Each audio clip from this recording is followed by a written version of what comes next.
Hello all, welcome to News in 360 Degree by Civils 360 IAS Academy.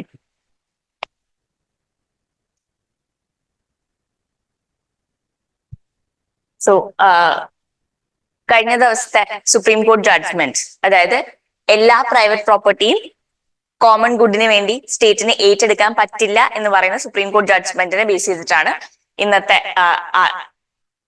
ഇന്നത്തെ editorial.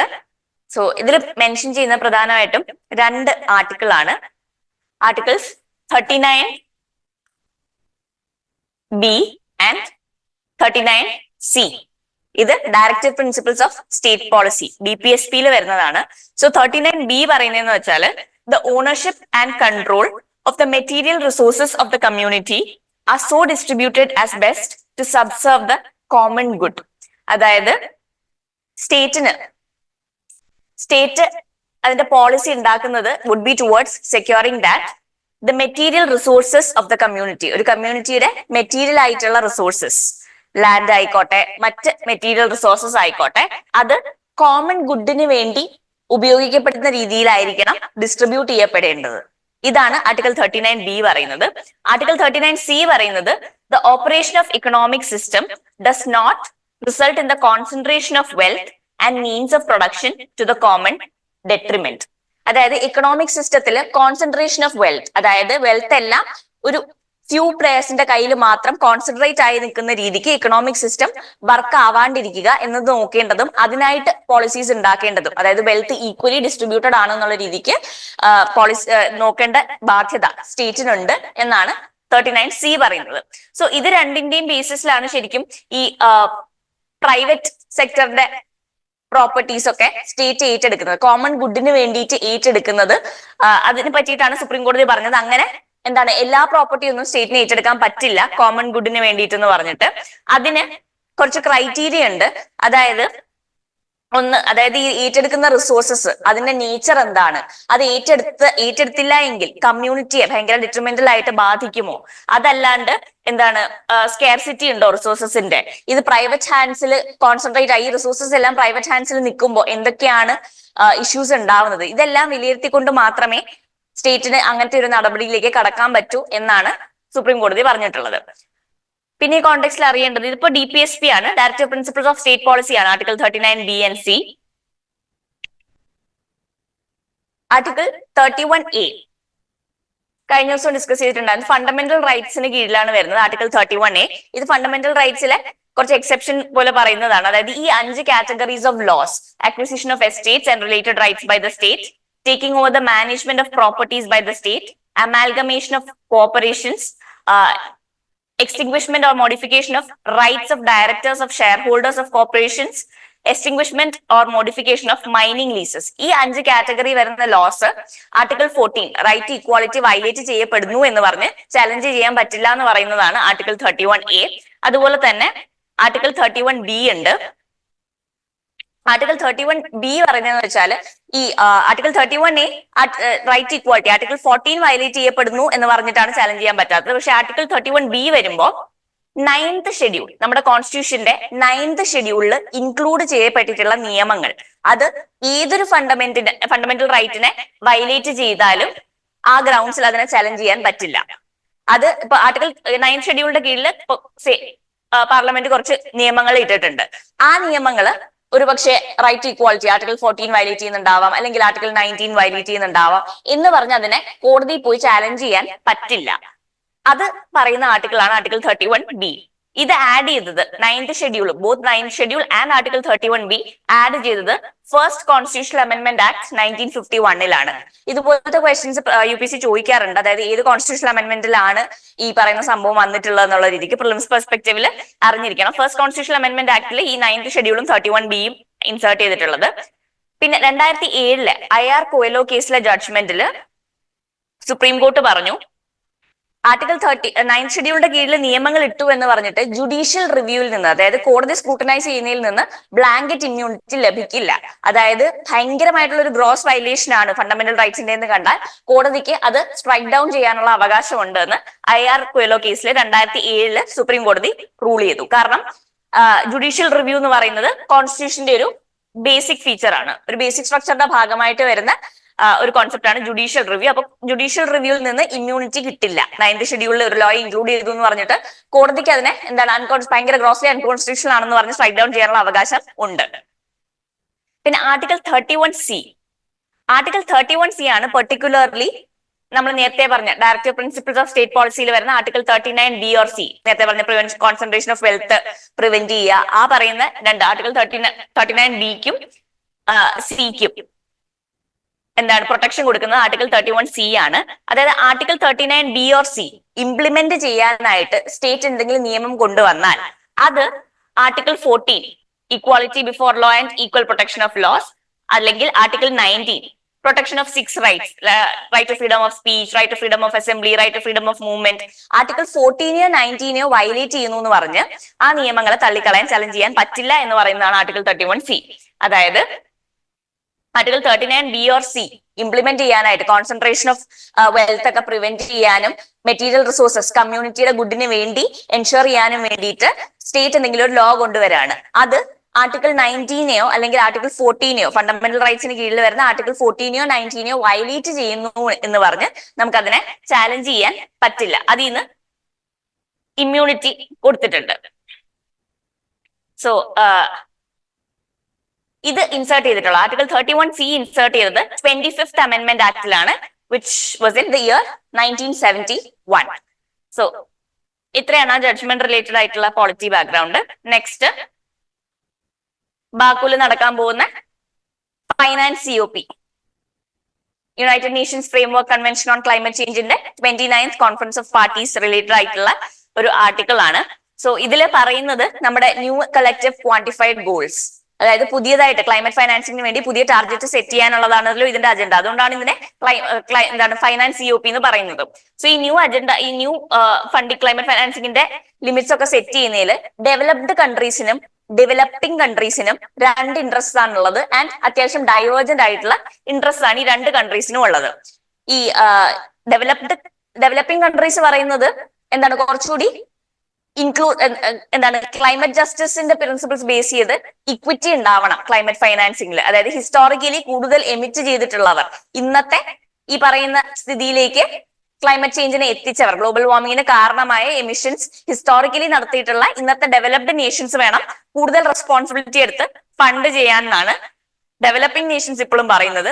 പക്ഷെ developed Nations പറയുന്നത് കുറച്ചുകൂടി broaden ചെയ്യണം, കോൺട്രിബ്യൂട്ടേഴ്സിന്റെ ബേസ് കുറച്ചുകൂടി ബ്രോഡൻ ചെയ്യണം, പ്രൈവറ്റ് ഇൻവെസ്റ്റ്മെന്റിനെ കുറച്ചുകൂടി ബൂസ്റ്റ് ചെയ്യണം. അത് മാത്രമല്ല ഈ എന്താണ് എമിഷൻസ് പെർ ക്യാപിറ്റ, നമ്മൾ ടോട്ടൽ എമിഷൻസിനെ കൺട്രീസ്, നമ്മൾ ഓഫ്കോഴ്സ് ടോട്ടൽ എമിഷൻസ് നോക്കിയാൽ ചൈനയാണ് കൂടുതൽ, ഫോളോഡ് ബൈ US അങ്ങനെ വരും. പക്ഷെ നമ്മൾ പെർ ക്യാപിറ്റ എമിഷൻസ് നോക്കുമ്പോൾ പലപ്പോഴും ടോപ്പിൽ നിൽക്കുന്നത് മിഡിൽ ഈസ്റ്റേൺ കൺട്രീസ് ഒക്കെയാണ്. ഇപ്പം കുവൈറ്റ് പോലത്തെ കൺട്രീസ് ഒക്കെയാണ് ടോപ്പിൽ നിൽക്കുക. അതായത് ഓരോ പോപ്പുലേഷന്റെ അടിസ്ഥാനത്തിൽ എത്രയാണ് എമിഷൻസ് എന്നുള്ളത്, emissions divided by the total population വരുമ്പോൾ പെർ ക്യാപിറ്റ എമിഷൻസ് വരുമ്പോൾ ഈ US ഒന്നും ആയിരിക്കില്ല ടോപ്പിൽ വരിക. അപ്പൊ അതും കൂടി ഇൻക്ലൂഡ് ചെയ്ത് ആ കൺട്രീസിനെ കൂടി എന്താണ് ഈ കോൺട്രിബ്യൂട്ടേഴ്സിന്റെ ബേസിലേക്ക് ആഡ് ചെയ്യണം എന്നുള്ള പ്രൊപ്പോസൽസ് ആണ് ഡെവലപ്ഡ് നേഷൻസ് കൊണ്ടുവരുന്നത്. സോ അതിന്റെ പ്രോസ് ആൻഡ് കോൺസ് ഡിസ്കസ് ചെയ്തിട്ടുള്ള ഒരു ആർട്ടിക്കിൾ ആണ്.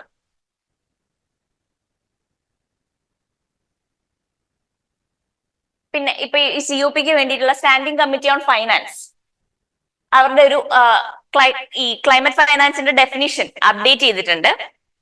ഡെഫിനിഷൻ എന്ന് പറയുന്നത് climate finance aims at reducing emissions and enhancing sinks of green house gases, അതായത് കാർബൺ ഡയോക്സൈഡ് പോലുള്ള ഗ്രീൻ ഹൗസ് ഗ്യാസസിന്റെ എന്താണ് ക്യാപ്ചർ ചെയ്ത് സ്റ്റോർ ചെയ്യാനുള്ള സിങ്ക് ഇൻക്രീസ് ചെയ്യുക. അതായത് പ്ലാന്റ്സ്, ട്രീസ് ഒക്കെ എന്താണ് ഗ്രീൻ ഹൗസ് ഗ്യാസിന്റെ സിങ്ക് ആണ്, they capture carbon and they store it. അപ്പൊ അതുപോലത്തെ സിങ്കുകൾ എൻഹാൻസ് ചെയ്യുക. Aims at reducing vulnerability, climate ചേഞ്ചിന്റെ എഫക്ട്സിനോടുള്ള വൾണറബിലിറ്റി റെഡ്യൂസ് ചെയ്യുക. അഡാപ്റ്റീവ് കപ്പാസിറ്റി കൂട്ടുക.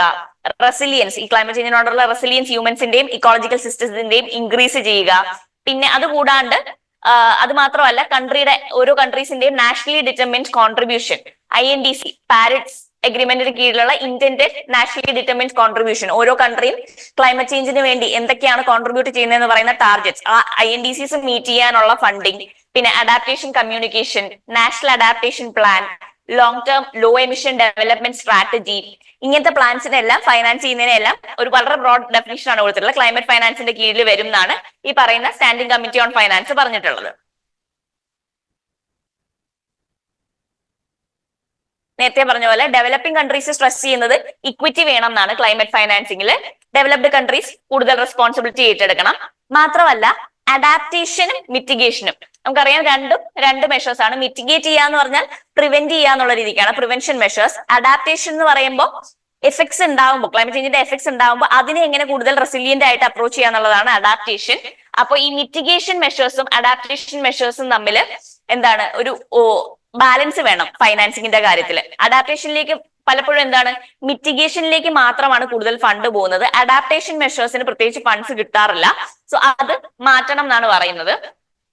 മാത്രമല്ല ഡെവലപ്പിംഗ് കൺട്രീസ് കുറച്ചുകൂടി ക്വാണ്ടിറ്റേറ്റീവ് ആയിട്ടുള്ള ടാർഗറ്റ്സ്, ഫിക്സ്ഡ് ആയിട്ടുള്ള ടാർഗറ്റ്സ് വെക്കണം എന്ന് പറയുന്നുണ്ട്. പിന്നെ പബ്ലിക് ഫൈനാൻസ് ഗ്രാന്റുകൾ നൽകണം. ഈ ഗ്രാൻഡും ലോൺസും തമ്മിൽ വ്യത്യാസമുണ്ട്. ഗ്രാന്റ് എന്ന് പറയുമ്പോൾ എന്താണ്, നമുക്ക് ഈ ഇൻട്രസ്റ്റ് ഒന്നും കൊടുക്കേണ്ടി വരില്ല. ലോൺ പക്ഷെ ഇൻട്രസ്റ്റ് കൊടുക്കേണ്ട കാര്യമാണ്. ഗ്രാന്റിന് സപ്ലിമെന്റ് ചെയ്യാനായിട്ട് കൺസെഷണൽ റേറ്റിൽ ലോൺസും കൊടുക്കണം.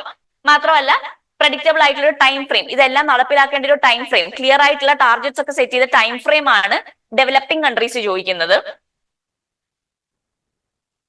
ഡെവലപ്ഡ് കൺട്രീസ് പക്ഷെ അവരുടെ ഡിമാൻഡ് എന്ന് പറയുന്നത് കോൺട്രിബ്യൂട്ടർ ബേസ്, ഈ ക്ലൈമറ്റ് ഫൈനാൻസിനോടുള്ള കോൺട്രിബ്യൂട്ടർ ബേസ് കൂട്ടുക, ക്ലൈമറ്റ് ഫൈനാൻസിന് വേണ്ടി കോൺട്രിബ്യൂട്ട് ചെയ്യുന്ന കൺട്രീസിന്റെ എണ്ണം കൂട്ടുക.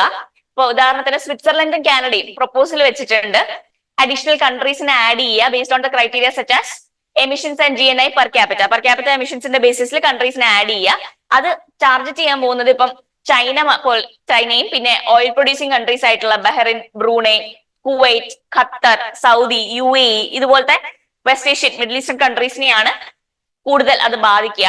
പിന്നെ ഈ ഫിക്സ്ഡ് ടാർഗറ്റ്സ് പോലെയല്ല, അവർ കുറച്ചുകൂടെ ഔട്ട്കം ഡ്രിവൺ സ്ട്രാറ്റജീസ്, ലോ എമിഷൻസും ക്ലൈമറ്റ് റെസിലിയൻസും സ്ട്രെസ് ചെയ്യുക, അങ്ങനത്തെ കുറച്ചുകൂടി വേഗമായിട്ടുള്ള ഒരു പ്ലാൻ ആണ് അവർ സീക്ക് ചെയ്യുന്നത്, ഡെവലപ്ഡ് കൺട്രീസ് സീക്ക് ചെയ്യുന്നത്.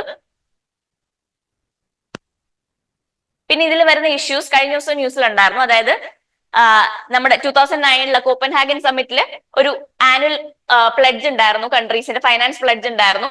100 ബില്യൺ എല്ലാ വർഷവും ഡെവലപ്ഡ് കൺട്രീസ് ക്ലൈമറ്റ് ഫൈനാൻസിങ്ങിന് വേണ്ടി റേസ് ചെയ്യും എന്നുള്ളത്.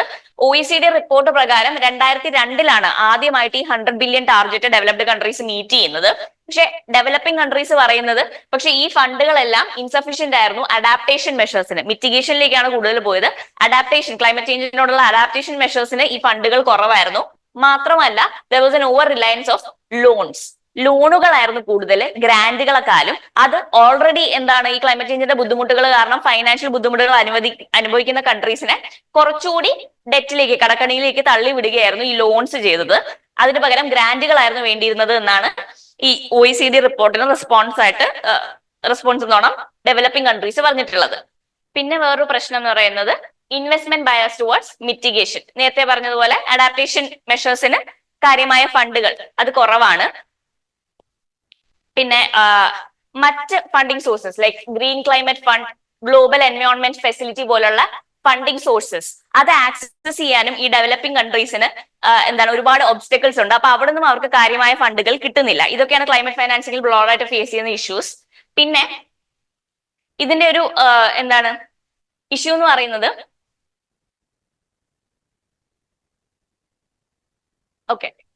പ്രൈവറ്റ് ഇൻവെസ്റ്റ്മെന്റ് ക്ലൈമറ്റ് ഫൈനാൻസിംഗിലേക്ക് വരുമ്പോൾ പ്രൈവറ്റ് ഇൻവെസ്റ്റ്മെന്റ് അധികവും പ്രോഫിറ്റ് ഓറിയന്റഡ് ആയിരിക്കും. അപ്പൊ പ്രോഫിറ്റ് കിട്ടാത്ത ഏരിയാസിൽ അവർ ഇൻവെസ്റ്റ് ചെയ്യാനുള്ള സാധ്യത കുറവായിരിക്കും. സോ ക്ലൈമറ്റ് ഫൈനാൻസിംഗ് എന്ന് പറയുമ്പോൾ public fund developed to developing കൺട്രീസിലേക്ക്, ഡെവലപ്ഡ് നേഷൻസ് ഡെവലപ്പിംഗ് കൺട്രീസിലേക്ക് പബ്ലിക് ഫണ്ട്സ് കൊടുക്കുക ടു സപ്പോർട്ട് ക്ലൈമറ്റ് മിറ്റിഗേഷൻ. അതിനെയാണ് ക്ലൈമറ്റ് ഫൈനാൻസിംഗ് എന്ന് പറയുന്നത്. പക്ഷെ ഇൻവെസ്റ്റ്മെന്റ് എന്ന് പറയുമ്പോഴത്തേക്കും, പ്രൈവറ്റ് ഇൻവെസ്റ്റ്മെന്റ്സ് എന്ന് പറയുമ്പോഴത്തേക്കും കുറച്ചുകൂടി പ്രോഫിറ്റ് ഓറിയന്റഡ് ആയിട്ടുള്ള കാര്യങ്ങളായിരിക്കും അവർ നോക്കുക. അത് പലപ്പോഴും ക്ലൈമറ്റ് പ്രയോറിറ്റീസുമായിട്ട് അലൈൻ ചെയ്യണം എന്നില്ല. അതുകൊണ്ടാണ് പലപ്പോഴും ഈ ഇൻവെസ്റ്റ്മെന്റ് ബയസ്, മിറ്റിഗേഷൻ മെഷേഴ്സിലേക്ക് കൂടുതൽ നോക്കുന്ന രീതിക്ക് ഇൻവെസ്റ്റ്മെന്റ് ബയസ് ഒക്കെ വരുന്നത്. സോ ഈ പ്രൈവറ്റ് ക്യാപിറ്റൽ കൊടുക്കുന്നതിനെക്കാട്ടിലും കുറച്ചുകൂടി ക്ലൈമറ്റ് ഫൈനാൻസിങ് കൺട്രീസ് ഗ്രാന്റ്സ് ഒക്കെ കൊടുക്കുന്നത് കൂട്ടണം എന്നാണ് പറയുന്നത്. പിന്നെ ഇതിന്റെ ഒരു വേ ഫോർവേഡ് പോലെ പറഞ്ഞിട്ടുള്ളത് grants based public finance, loans അല്ല ഗ്രാന്റ്സ് ബേസ്ഡ് ആയിട്ടുള്ള പബ്ലിക് ഫൈനാൻസ് ആണ് ക്ലൈമറ്റ് ഫൈനാൻസിന്റെ കോർ ആയിട്ട് ബേസ് ചെയ്യേണ്ടത്. മാത്രമല്ല ഈ ഡിസൈഡ് ചെയ്യാൻ പോകുന്ന ന്യൂ കളക്റ്റീവ് ക്വാണ്ടിഫൈഡ് ഗോൾ, ഇത് ആർട്ടിക്കിൾ 9 ഓഫ് പാരീസ് എഗ്രിമെന്റ്, അതായത് അഡാപ്റ്റേഷൻ മിറ്റിഗേഷൻ മെഷേഴ്സുമായിട്ട് ഒരു ബാലൻസ് സ്ട്രൈക്ക് ചെയ്യണമെന്നും ഗ്രാൻഡ് ബേസ്ഡ് ഫിനാൻസിനെ എംഫസൈസ് ചെയ്യണമെന്നും പറയുന്ന ആർട്ടിക്കിൾ 9 ഉണ്ട് പാരീസ് എഗ്രിമെന്റിന്റെ. അതിൽ സ്ട്രോങ്ലി ആങ്കേർഡ് ആയിരിക്കണം ഇനി സെറ്റ് ചെയ്യാൻ പോകുന്ന new collective and quantified goal എന്നാണ് ഈ ആർട്ടിക്കിൾ ആർഗ്യൂ ചെയ്യുന്നത്.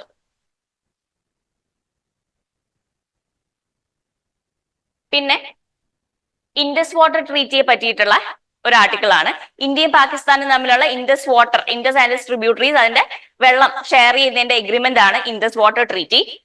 അപ്പോ ഈ ഇൻഡസ് വാട്ടർ ട്രീറ്റി ശരിക്കും 1960 വേൾഡ് ബാങ്ക് ആയിരുന്നു ബ്രോക്കർ ചെയ്തിട്ടുണ്ടായിരുന്നത്.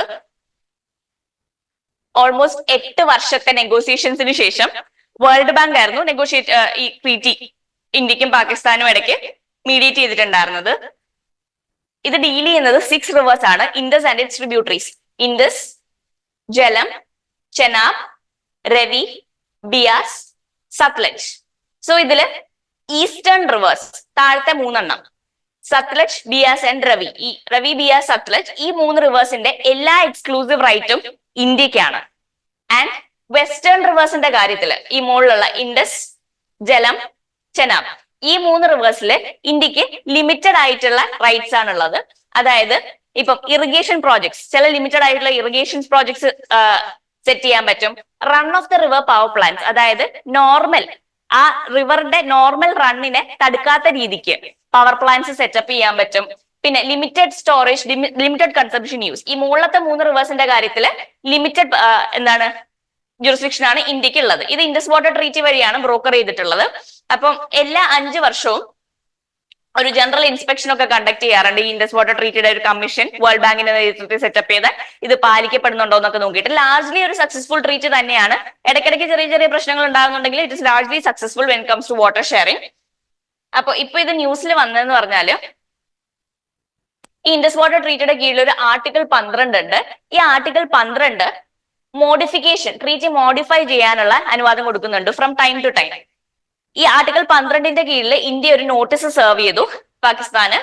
അതായത് ഇൻഡസ് വാട്ടർ ട്രീറ്റി ഒന്നും കൂടി റിവ്യൂ ചെയ്യണമെന്നും ഇത് മോഡിഫൈ ചെയ്യണമെന്നും. കാരണം ഇന്ത്യയുടെ ചേഞ്ചിങ് പോപ്പുലേഷൻ നീഡ്സ്, ഇന്ത്യയുടെ ഡെമോഗ്രാഫിക് നീഡ്സ് ഇന്ത്യയുടെ പോപ്പുലേഷൻ ഡെമോഗ്രാഫിക്സ് മാറി, പോപ്പുലേഷൻ കൂടി. അതുകൊണ്ട് തന്നെ അഗ്രികൾച്ചറിന് വെള്ളം വേണമെന്നുള്ളത് കൂടുന്നുണ്ട്. പിന്നെ energy needs, clean energy, hydro power എന്നൊക്കെ പറയുന്ന ക്ലീൻ എനർജി ആണല്ലോ, ക്ലീൻ എനർജി നീഡ്സ്, ഇതെല്ലാം മീറ്റ് ചെയ്യാനായിട്ട് ഇൻഡസ് വാട്ടർ ട്രീറ്റി ഒന്നുകൂടി മോഡിഫൈ ചെയ്യണം എന്ന് പറഞ്ഞിട്ട് ഇന്ത്യ ആർട്ടിക്കിൾ 12 ക്ലോസ് 3യുടെ കീഴിൽ ഒരു നോട്ടീസ് സെർവ് ചെയ്തിട്ടുണ്ട്. മാത്രമല്ല അതിന്റെ കൂട്ടത്തിൽ ഇന്ത്യ ഇപ്പോ ജമ്മു ആൻഡ് കാശ്മീർ നടക്കുന്ന ക്രോസ് ബോർഡർ ടെററിസം കുറച്ച് നാളായിട്ട് ന്യൂസിലുണ്ട്. കശ്മീരിൽ പിന്നെ മിലിറ്റൻസി കൂടുന്നു എന്ന് പറഞ്ഞിട്ട് അത് ഇൻഡസ് വാട്ടർ ട്രീറ്റിയുടെ ക്ലോസിനെ പ്രോപ്പറായിട്ട് ഇംപ്ലിമെന്റ് ചെയ്യാനും ഇന്ത്യക്ക് ഇൻഡസിന്റെ ഫുൾ യൂട്ടിലൈസേഷൻ നടത്താനും പ്രശ്നം ആവുന്നുണ്ട് എന്നുള്ളതും ഇന്ത്യ ആ നോട്ടീസിൽ മെൻഷൻ ചെയ്തിട്ടുണ്ട്. ഇന്ത്യ ഒരു അപ്പർ റൈപ്പേറിയൻ സ്റ്റേറ്റ് ആണ്. അപ്പർ റൈപ്പേറിയൻ സ്റ്റേറ്റ് എന്ന് പറയുമ്പോൾ ഈ റിവറിന്റെ ഫ്ലോയുടെ ഡയറക്ഷൻ എന്ന് പറയുന്നത് ഇങ്ങനെയാണ്, ഈ താഴോട്ടേക്കാണ് പോകുന്നത്. ഇന്ത്യ വരുന്നത് ഇവിടെയും പാകിസ്ഥാൻ താഴെയുമാണ്. അപ്പർ റൈപ്പേറിയൻ എന്ന് പറയുമ്പോൾ അപ്സ്ട്രീം, റിവറിന്റെ മുകളിലുള്ളത്, അതാണ് അപ്പർ റൈപ്പേറിയൻ സ്റ്റേറ്റ്സ്. റിവർ ഒഴുകി ഒഴുകി താഴോട്ട് എത്തുന്ന സ്റ്റേറ്റ്സ് ആ ലോവർ റൈപ്പേറിയൻ സ്റ്റേറ്റ്സ്. അപ്പൊ ഇന്ത്യ ഒരു അപ്പർ റൈപ്പേറിയൻ സ്റ്റേറ്റ് ആണ്, Pakistan is a lower riparian state.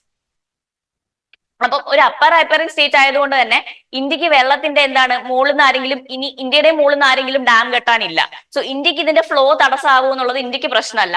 So ഇന്ത്യയുടെ പെർസ്പെക്റ്റീവിൽ ഒരു ഒപ്റ്റിമൽ യൂട്ടിലൈസേഷൻ ആണ് ഇന്ത്യയുടെ ഒബ്ജക്റ്റീവ് ഈ റിവേഴ്സിന്റെ കാര്യത്തിൽ. പക്ഷെ പാകിസ്ഥാൻ എന്ന് പറയുമ്പോൾ being a lower riparian state, uninterrupted flow, അതായത് ഇന്ത്യ അവിടെ മുകളിൽ എന്തെങ്കിലുമൊക്കെ പ്രോജക്ട്സ് നടത്തിയാൽ അത് പാകിസ്ഥാനിലേക്ക് വരുന്ന റിവേഴ്സിന്റെ ഫ്ലോ തടയരുത് എന്നുള്ളതാണ് പാകിസ്ഥാന്റെ ഒബ്ജക്റ്റീവ്.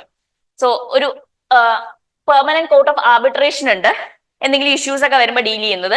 അപ്പൊ ഈ permanent court of arbitration Hague base ചെയ്തിട്ടുള്ള ബോഡിയാണ്. അപ്പൊ ഈ permanent court of arbitration rule ചെയ്തിട്ടുള്ളത് ഇന്ത്യക്ക് വെസ്റ്റേൺ റിവേഴ്സിനെ ഹൈഡ്രോ പവർ ജനറേഷന് വേണ്ടി യൂസ് ചെയ്യാം. അതായത് ഈ വെസ്റ്റേൺ റിവേഴ്സ് മുകളിലുള്ള ഇൻഡസ്, ജനാബ് ആൻഡ് ചെലം, ഈ 3 റിവേഴ്സിനെ ഹൈഡ്രോ പവർ ജനറേറ്റ് ചെയ്യാനായിട്ട് യൂസ് ചെയ്യാം. പക്ഷേ ഈ മിനിമം ഫ്ലോ, പാകിസ്ഥാനിലേക്കുള്ള ഡെസിഗ്നേറ്റഡ് ആയിട്ടുള്ള മിനിമം ഫ്ലോ എന്ത് വന്നാലും maintain ചെയ്യപ്പെടണം.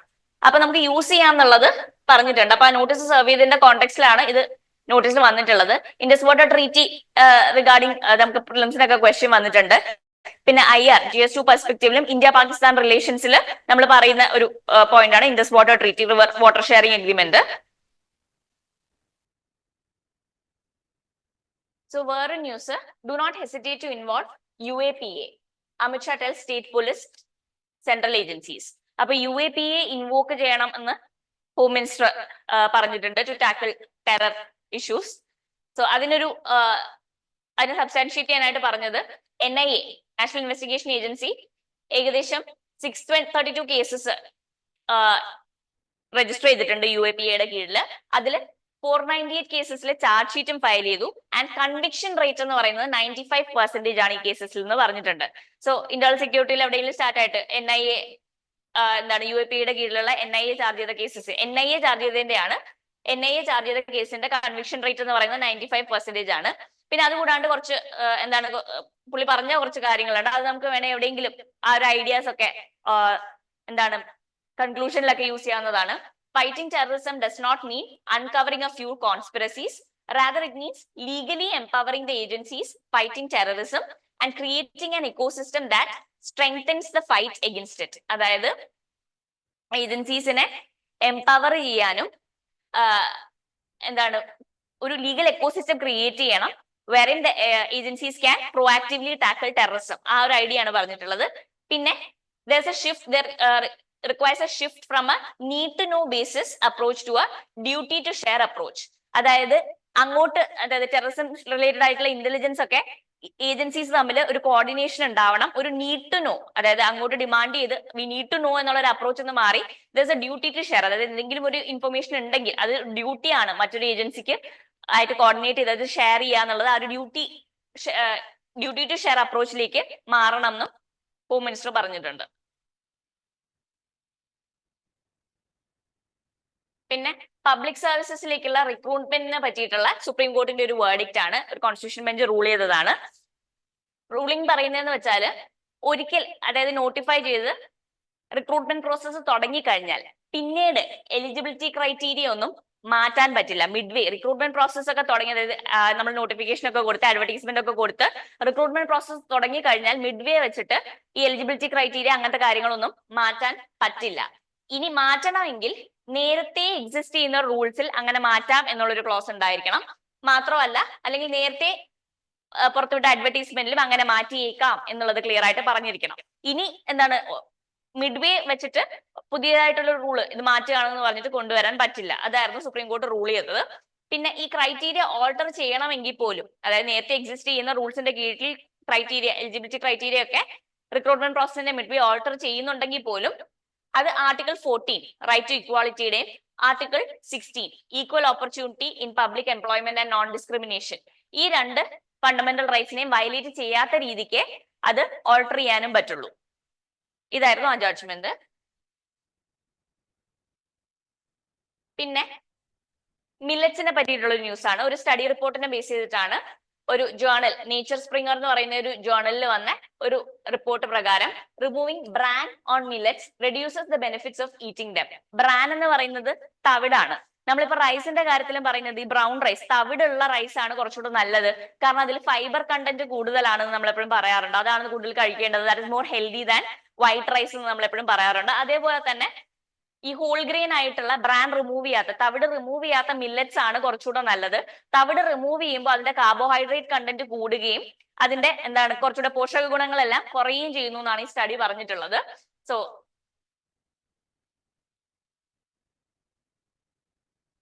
Millets are a group of small seeded grasses. നമുക്കറിയാം റാഗി, സോർഗം അങ്ങനത്തെ സാധനങ്ങളാണ് മില്ലറ്റ്സ് എന്ന് പറയുന്നത്. പേൾ മില്ലറ്റ്, ഫോക്സ്ടെയിൽ മില്ലറ്റ്, അങ്ങനെ കുറെ മില്ലറ്റ്സ് ഉണ്ട്. ഫിംഗർ മില്ലറ്റ് ആണെന്ന് തോന്നുന്നു റാഗി. അപ്പോ മില്ലറ്റ്സ് ശരിക്കും 2023 ഇന്റർനാഷണൽ ഇയർ ഓഫ് മില്ലറ്റ്സ് ആയിരുന്നു. ഈ മില്ലറ്റ്സ് എന്ന് പറയുമ്പോൾ ശരിക്കും ഇന്ത്യയിൽ ഹിസ്റ്റോറിക്കലി ഏൻഷ്യന്റ് ഹിസ്റ്ററി ഒക്കെ പഠിക്കുമ്പോൾ തന്നെ നമുക്കറിയാം മില്ലറ്റ്സ് അന്ന് തൊട്ടേ കൾട്ടിവേറ്റ് ചെയ്യുന്നുണ്ട്. പക്ഷെ പിന്നീട് ഗ്രീൻ റെവല്യൂഷൻ വന്നതിന് ശേഷം മില്ലറ്റ്സ് ഒരു ഓഫൻ ക്രോപ്സ് ആയി മാറി. അതിന് കാരണം ഗ്രീൻ റെവല്യൂഷൻ വന്നതിന് ശേഷം റൈസ്, വീറ്റ് പോലുള്ള ക്രോപ്സ് ആയിരുന്നു കുറച്ചുകൂടി കൾട്ടിവേറ്റ് ചെയ്തുകൊണ്ടിരുന്നത്. Millets were side line. പിന്നെ വന്ന് മില്ലറ്റ് നമ്മുടെ ഡയറ്റിൽ തന്നെ ഉൾപ്പെടുത്തുന്നത് വളരെ ലിമിറ്റഡ് ആയിട്ട് മാറി. മില്ലറ്റ്സിന്റെ ഗുണം എന്ന് പറഞ്ഞാൽ they are very efficient users of water and grow well in areas of low moisture. അതായത് മഴ കുറവുള്ള സ്ഥലങ്ങളിലും ഡ്രൈ അത്യാവശ്യം സെമി ആരിഡ് ആയിട്ടുള്ള കണ്ടീഷൻസിന് മില്ലറ്റ്സിന് വളരാൻ പറ്റും. കാരണം വളരെ എഫിഷ്യന്റ് ആയിട്ടാണ് അവർ വാട്ടർ യൂസ് ചെയ്യുന്നത്. മാത്രമല്ല ഈ ക്ലൈമറ്റ് ചേഞ്ച് വരുമ്പോഴും നമ്മൾ മില്ലറ്റ്സിനെ ഫോക്കസ് ചെയ്യുന്നതിന്റെ ഒരു റീസൺ അതുകൂടിയാണ്. കാരണം എന്താണ്, ഈ എറാറ്റിക് മൺസൂൺ പാറ്റേൺസ് ഉണ്ടെങ്കിലും അത്യാവശ്യം റെസിലിയന്റ് ആയിട്ട് തന്നെ വളർന്നോളും millets. So annual rainfall 30 to 50 centimetre low rainfall ഉള്ള സ്ഥലങ്ങളിലും മില്ലറ്റ്സിന് വളരാൻ പറ്റും. പിന്നെ മില്ലറ്റ്സിനെ പലപ്പോഴും ക്യാച്ച് ക്രോപ്സ് ആയിട്ടാണ് വളർത്തുക. ക്യാച്ച് ക്രോപ്സ് എന്ന് പറയുമ്പോൾ രണ്ട് മെയിൻ ക്രോപ്സിന്റെ ഇടയ്ക്ക് സോ ചെയ്യുന്ന ക്രോപ്പും അല്ലെങ്കിൽ ഒരു മെയിൻ ക്രോപ്പും വളർത്താത്ത ഒരു സമയം, ഒരു പാടം വെറുതെ ഇട്ടേക്കുന്ന ഒരു മെയിൻ ക്രോപ്പും വളർത്താത്ത ഒരു സമയത്ത് വളർത്തുന്നതാണ്. കാരണം ഇവർക്ക് ഒരുപാട് ന്യൂട്രിയൻസ് ഒന്നും വേണ്ട, ഒരുപാട് ഫെർട്ടൈൽ സോയിൽ ഒന്നും വേണ്ട, ഹൈലി അഡാപ്റ്റബിൾ ആണ് വെറൈറ്റി ഓഫ് സോയിൽ കണ്ടീഷൻസിന്. ഒരു എക്സ്ട്രീംലി പുവർ സോയിൽ കണ്ടീഷൻസ് ആണെങ്കിലും അത്ര ഫെർട്ടൈൽ അല്ലാത്ത സോയിൽ കണ്ടീഷൻസ് ആണെങ്കിലും മില്ലറ്റ്സ് വളർന്നോളും, വാട്ടറും കുറച്ചു മതി. സോ അതുകൊണ്ട് തന്നെ ഇവര് ഇപ്പൊ ഗവൺമെന്റ് ഒക്കെ അത്യാവശ്യം നന്നായിട്ട് പ്രൊമോട്ട് ചെയ്യുന്നുണ്ട് മില്ലറ്റ്സിനെ. അതുകൂടാണ്ട് മില്ലറ്റ്സിന്റെ ഹെൽത്ത് ബെനിഫിറ്റ്സ്, ഇപ്പം ഇന്ത്യ നമുക്കറിയാം, നമ്മൾ അനീമിയ ഒക്കെ ഫൈറ്റ് ചെയ്യാൻ നോക്കുന്നുണ്ട്. അതുപോലെ തന്നെ ഈ നോൺ കമ്മ്യൂണിക്കബിൾ ഡിസീസസ് ഒക്കെ കുറയ്ക്കാൻ നോക്കുന്നുണ്ട്. Millets are high in minerals such as calcium, iron, phosphorus, potassium, and they are an excellent source of phytochemicals such as phenolic compounds, which when compared to other major cereals, rice, wheat, conferring a range of health benefits such as anti-aging, anti-carcinogenic, anti-atherosclerogenic, antibacterial and antioxidant effects. അതായത് millets ഒന്ന് minerals, calcium, iron, phosphorus, potassium പോലുള്ള മിനറൽസിൽ rich ആണ്. അതുകൂടാണ്ട് കുറച്ച് properties എന്ന് പറഞ്ഞാൽ ഒന്ന് anti ageing, anti carcinogenic, cancer cause ചെയ്യുന്നത് തടയാൻ സഹായിക്കും എന്ന് പഠനങ്ങൾ പറയുന്നുണ്ട്. There's a link. അതുകൂടാണ്ട് ആന്റി അഥീറോസ്ക്ലീറോജനിക്, അതായത് നമ്മുടെ ഈ വെസൽസ്, ബ്ലഡ് വെസൽസ് ഒക്കെ ക്ലോഗ് ചെയ്യാനും ഹാർഡൻ ചെയ്യുന്നതിനെയാണ് അഥീറോസ്ക്ലീറോജനസിസ് എന്ന് പറയുന്നത്. ഈ അഥീറോസ്ക്ലീറോജനസിസ് തടയാൻ മില്ലറ്റ്സ് സഹായിക്കും. അതായത് ഹാർട്ട് അറ്റാക്സിനൊക്കെയുള്ള പോസിബിലിറ്റി, കാർഡിയോവാസ്കുലർ ഡിസീസിനുള്ള പോസിബിലിറ്റി കുറയ്ക്കും. പിന്നെ ആന്റി ബാക്ടീരിയൽ പ്രോപ്പർട്ടീസ് ഉണ്ട്, ആന്റി ഓക്സിഡന്റ് എഫക്ട്സ് ഉണ്ട്. സോ ദേ ആർ എന്താണ് ഹെൽത്ത് വൈസ് വളരെ ബെനിഫിഷ്യൽ ആണ് മില്ലറ്റ്സ്. പിന്നെ മില്ലറ്റ്സിന്റെ കുറച്ച് പേര്, സോർഗം എന്ന് പറയുന്നത് jowar, pearl millet, bajra, finger millet, ragi. പിന്നെ അതുകൂടാണ്ട് ബാർണിയാർഡ്, സാൻവ, പ്രോസോ, ചെന്ന അല്ലെങ്കിൽ ബാരി എന്ന് വിളിക്കുന്ന പ്രോസോ, ഫോക്സ്ടെയിൽ മില്ലറ്റിനെ കാക്കും എന്ന് പറയും, കോഡോ, ബ്രൗൺ ടോപ്പ്, കുട്ക്കി എന്നൊക്കെ പറയും. അപ്പൊ ഈ മില്ലറ്റ്സിന്റെ പേരുകൾ നമ്മൾ ഫെമിലറൈസ് ചെയ്യുന്ന നല്ലതായിരിക്കും. ഇപ്പൊ കോഡോ, സമ, പ്രോസോ എന്താണെന്നൊക്കെ ചോദിച്ച പ്രിലിംസിന് വന്നാൽ മില്ലറ്റ്സ് ആണെന്ന് ഐഡന്റിഫൈ ചെയ്യാൻ പറ്റണം.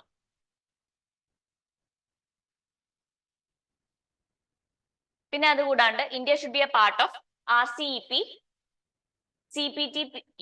നീതി ആയോഗിന്റെ CEO ആണ് പറഞ്ഞിട്ടുള്ളത്. RCEP എന്ന് പറയുമ്പോൾ regional comprehensive economic partnership, CPTPP എന്ന് പറയുന്നത് comprehensive progressive agreement for trans Pacific partnership. ഇത് രണ്ടും ഫ്രീ ട്രേഡ് എഗ്രിമെന്റ്സ് ആണ്. ഇതിൽ ഇന്ത്യ പാർട്ട് ആവണം ടു ബൂസ്റ്റ് നമ്മുടെ MSME സെക്ടറിനൊക്കെ ഭയങ്കര ഗുണകരമായിരിക്കും. നമ്മുടെ MSMEസിൽ പ്രൊഡ്യൂസ് ചെയ്യുന്ന പ്രോഡക്ട്സ് എക്സ്പോർട്ട് ചെയ്യാനൊക്കെ കൂട്ടാൻ ഈ പറയുന്ന ഫ്രീ ട്രേഡ് എഗ്രിമെന്റ്സിൽ ഇന്ത്യ പാർട്ടായാൽ സഹായകരമാവും എന്ന് നീതി ആയോഗിന്റെ CEO അഭിപ്രായപ്പെട്ടിട്ടുണ്ട്. So RCEP, regional comprehensive economic partnership എന്ന് പറയുന്നത് ഒരു ഫ്രീ ട്രേഡ് ഏരിയ ആണ് കൺസിസ്റ്റിംഗ് ഓഫ് 10 ASEAN മെമ്പേഴ്സ്, അതായത് ASEAN കൺട്രീസ്, സൗത്ത് ഈസ്റ്റ് ഏഷ്യയിലെ 10 countries, Brunei, Malaysia, Singapore, Myanmar, Vietnam, Laos, അങ്ങനെ 10 കൺട്രീസും. അതുകൂടാണ്ട് ഡയലോഗ് പാർട്ട്നേഴ്സ് ആയ China, Japan, south Korea, Australia and New Zealand, ഇത്രയും ചേർന്നതാണ് RCEP. ഇതൊരു ഫ്രീ ട്രേഡ് ഏരിയ ആണ്. India RCEP initially join ചെയ്തിട്ട് back out ചെയ്തായിരുന്നു. അതിനൊരു കാരണം ചൈനയുടെ അൺഡ്യൂ ഇൻഫ്ലുവൻസ്, ചൈനയുടെ ഗുഡ്സ് ഇന്ത്യയിലേക്ക് ഡംപ് ചെയ്യാനും, പിന്നെ നമ്മൾ ടാരിഫ്സ് കുറച്ചു കൊടുത്താൽ, ഡ്യൂട്ടി ഫ്രീ ട്രേഡ് എഗ്രിമെന്റ് ആണല്ലോ, അപ്പൊ നമ്മൾ ട്രേഡിന്റെ ഡ്യൂട്ടി ഒക്കെ കുറച്ചു കൊടുക്കണം. അത് കുറച്ചു കൊടുത്താൽ നമ്മുടെ ഡൊമസ്റ്റിക് എക്കോണമിയെ നെഗറ്റീവ് ആയിട്ട് ബാധിക്കും എന്നൊക്കെ തോന്നിയിട്ടാണ് നമ്മൾ RCEP വിഡ്രോ ചെയ്തത്. പിന്നെ comprehensive and progressive agreement on trans Pacific partnership, CPTPP, ഇതും ഒരു ഫ്രീ ട്രേഡ് ബ്ലോക്ക് ആണ്. ഓൾമോസ്റ്റ് 5 കോണ്ടിനെന്റുകളിലോളം ഇങ്ങനെ നീണ്ടു നിവർന്ന് കിടക്കുന്ന ഒരു ഫ്രീ ട്രേഡ് ബ്ലോക്ക് ആണ്. പസഫിക് റിം കൺട്രീസ് ആണ്, പസഫിക് ഓഷന് ചുറ്റും വരുന്ന കൺട്രീസ് ആണ് ഇതിൽ വരുന്നത്. Canada, Mexico, north America, south America, Peru, again south America, Chile, south America, New Zealand and ഓസ്ട്രേലിയയിൽ വരും, Brunei, Singapore, Malaysia, Vietnam, Japan, Asian countries. അപ്പൊ ഇത്രയും കൺട്രീസ് ഉണ്ട് ഈ CPTPP-ല്. അപ്പൊ ഇത് രണ്ടിലുമാണ് ജോയിൻ ചെയ്യണം എന്ന് നീതി ആയോഗിലെ CEO അഭിപ്രായപ്പെട്ടത്. പിന്നെ ഡൽഹിയിലെ എയർ പൊല്യൂഷന്റെ കാര്യത്തില് ഫോളോ അപ്പ് ആണ് air quality commission for air quality management. ഇത് ഇടയ്ക്ക് ന്യൂസിൽ ഇതിന് മുന്നേ എടുത്തിട്ടുണ്ട്. ഈ commission for air quality management supreme court പറഞ്ഞിട്ടുണ്ടായിരുന്നു എന്താണ് ഫൈനുകളൊന്നും പ്രോപ്പർ ആയിട്ട് ലെവി ചെയ്യുന്നില്ല എന്നുള്ളത്. അപ്പൊ സ്റ്റബിൾ ബേണിങ്ങിന് എഗൻസ്റ്റ് ഫാമേഴ്സിന് ചുമത്തപ്പെടുന്ന ഫൈൻസ് ഡബിൾ ചെയ്തിട്ടുണ്ട് എന്നുള്ളൊരു ന്യൂസ് ആണ്. പിന്നെ അതുകൂടാണ്ട് ഇപ്പൊ ഇന്ത്യ കാനഡ റിലേഷൻസ് കുറെ നാളായിട്ട് ന്യൂസിലുണ്ട്. കുറെ consular camps, Indian government consular camps, കാനഡയിലേക്ക് മൈഗ്രേറ്റ് ചെയ്യുന്ന ഇന്ത്യൻസിനെ സഹായിക്കാനുള്ള കോൺസുലർ ക്യാമ്പ്സ് ക്യാൻസൽ ചെയ്തു. കാരണം ഈ അവിടെയുള്ള ഡിപ്ലോമാറ്റ്സിന് കാനഡ പ്രോപ്പർ ആയിട്ട് പ്രൊട്ടക്ഷൻ കൊടുക്കുന്നില്ല, എക്സ്ട്രീമിസ്റ്റ് ഡിപ്ലോമാറ്റ്സിനെ അറ്റാക്ക് ചെയ്യുന്നു, അതിന് സ്റ്റേറ്റ് ഒന്നും ചെയ്യുന്നില്ല എന്ന് പറഞ്ഞ് ക്രിട്ടിസൈസ് ചെയ്തിട്ടാണ് ഇന്ത്യ ഈ കോൺസുലർ ക്യാമ്പ്സ് ക്യാൻസൽ ചെയ്തിട്ടുള്ളത്. സോ ആ റിലേഷൻസ് എങ്ങനെ പോകുന്നു എന്നുള്ളത് നോക്കിയേക്കുക. ഇപ്പം നമ്മുടെ മെയിൻസിന്റെ സമയത്തൊക്കെ ഇതൊരു ഇഷ്യൂ ആണെന്നുണ്ടെങ്കിൽ ക്വസ്റ്റ്യൻ വരാൻ സാധ്യതയുണ്ട്. സോ അത്രയേ ഉള്ളൂ ഇന്നത്തെ ന്യൂസ്. Thank you.